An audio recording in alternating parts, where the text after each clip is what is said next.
Well, we're halfway through the year of 2019. It's July already. And I want to congratulate everyone who's been making progress so far in creating more of the life you want. And I'd love to know, what goal did you set out to achieve this year? Was it a healthy life, better relationships, career advancement, more money? Was it improved happiness, or something else? Why did it matter to you that when you set that goal? Does it still matter to you now? Why? If it does still matter, let me ask you, have you broken that goal down into a list of individual behaviors to change? And how many of those have you been consistently working on and practicing so far? In fact, if you have been, I'd love to know how many of those are now at where you want them to be, where they're just an automatic part of your everyday life.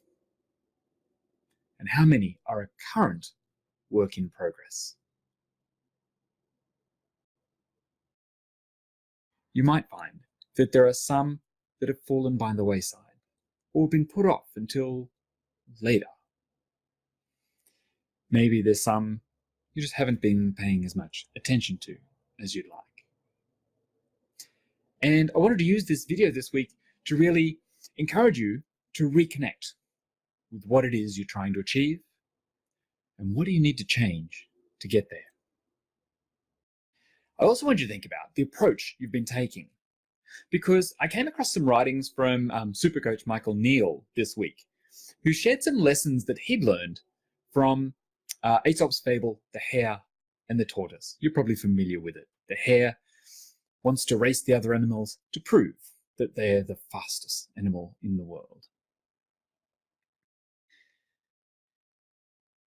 Now, for anyone who's looking bewildered, you don't know that story, Google is your friend.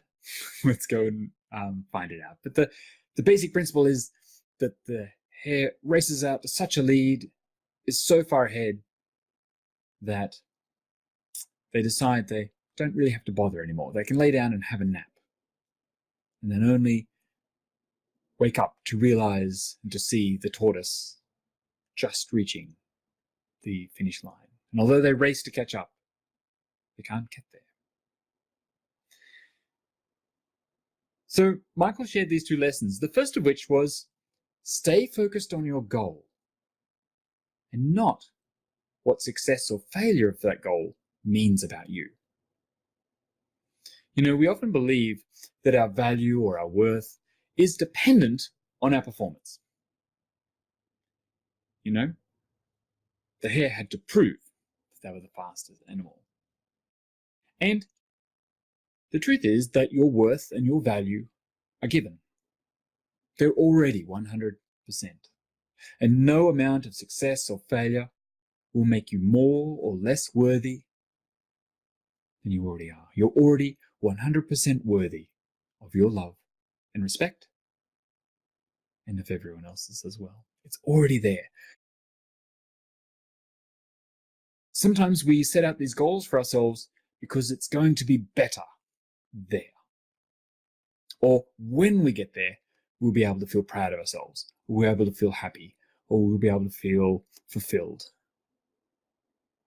I want to remind you that all of those emotions, all of those thoughts are available to you right now. It's not better over there. It's different. And yes, there might be some things that have improved, some things that are easier for you, but you will still be taking you along for the ride, your thoughts, your brain, your habits, unless you transform them.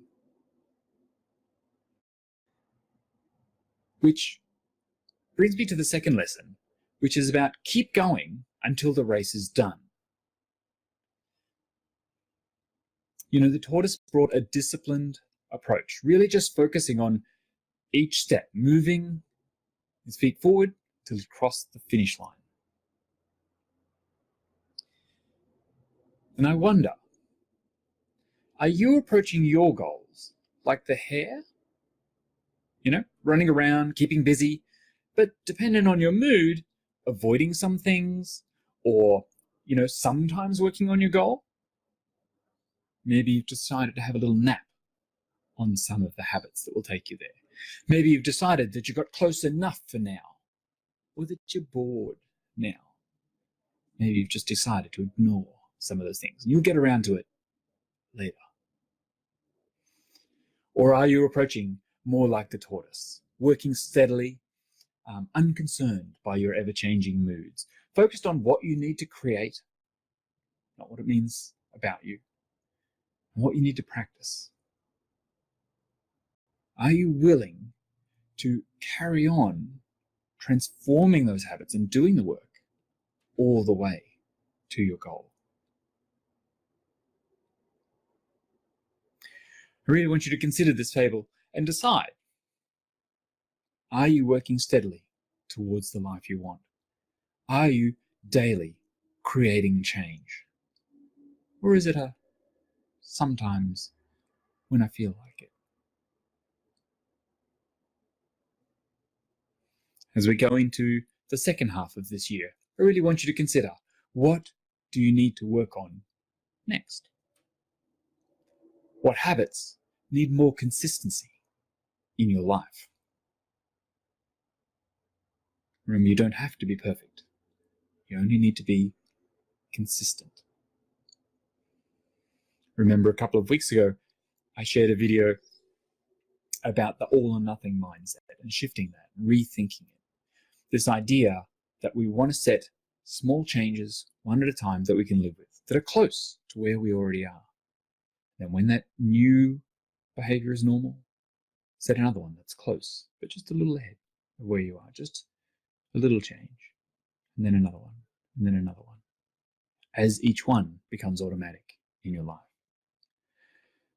Taking each next step, being willing to be consistent, to stay with the work, even when you don't really want to. That is the path to success. So, what behavior will you now keep practicing until it becomes an automatic part of your new life? Once again, if this has been helpful, make sure you give me a like or give me a comment. I want to hear your feedback. If you're watching on YouTube, make sure you subscribe so you get notified of every new video. And if you want some extra help, if you want to work out what behaviors might be helpful for you, or what beliefs are getting in your way, where are you holding yourself back from your true potential, then get in touch. Go to livemorelife.com.au and click on free exploratory session. I'd love to have a conversation with you and help you out. Have an amazing day.